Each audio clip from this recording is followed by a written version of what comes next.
News Center 13. This is the nightly news at 6.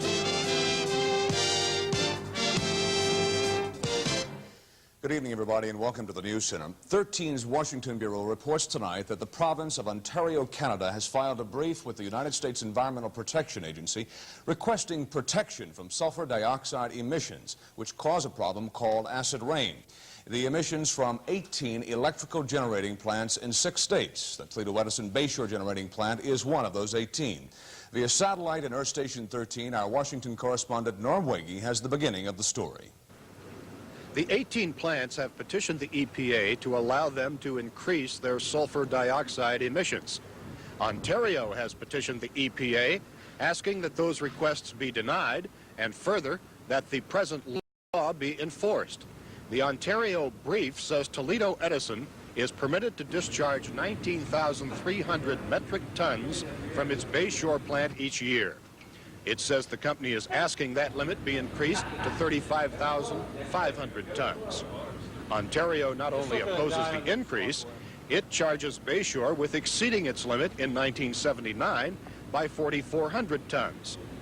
The issue is acid rain, carried through the air and brought back to Earth by rain and snow. Canada fears acid rain is ruining the ecology of many of its lakes, rivers, and streams. It says its fish are dying, its tourist industry is threatened, and that could send shock waves through its economy. Using satellite photos, the Canadians have tracked weather systems moving from Texas across the Midwest, picking up pollutants as they pass the highly industrialized areas, over the Great Lakes, and into the Ontario airshed. The first study, conducted in 1959, showed pollutants from the south side of Lake Erie move across the water and drop 6 to 12 hours later, damaging tobacco crops on the northern side. Canada says it is strictly enforcing its emissions, but that its efforts will be useless if the United States doesn't tighten up its enforcement.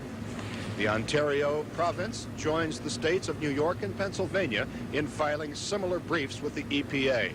Those 2 states say that those plants and their pollutants are also entering and damaging their airsheds.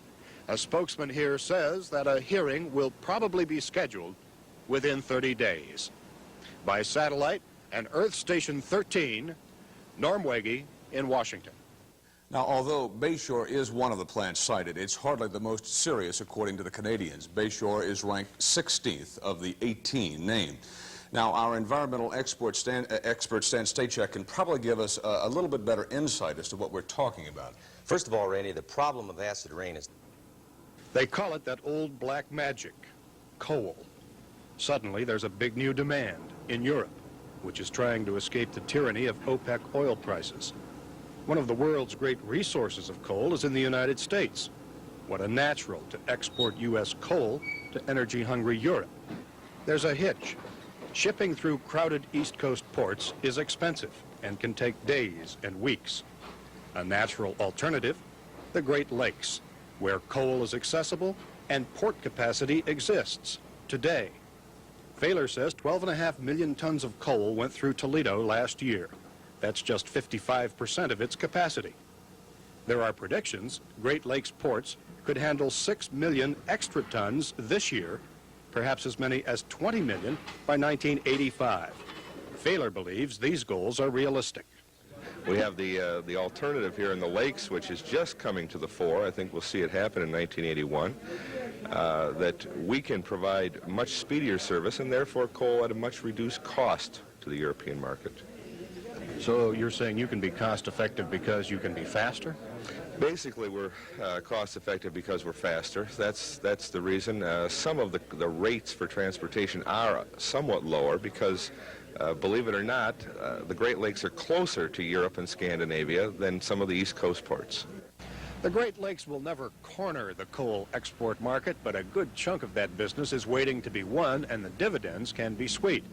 Each ton of coal processed through the port of Toledo adds $6.35 to the local economy. Multiply that by several million, and the complexion of that economy brightens considerably.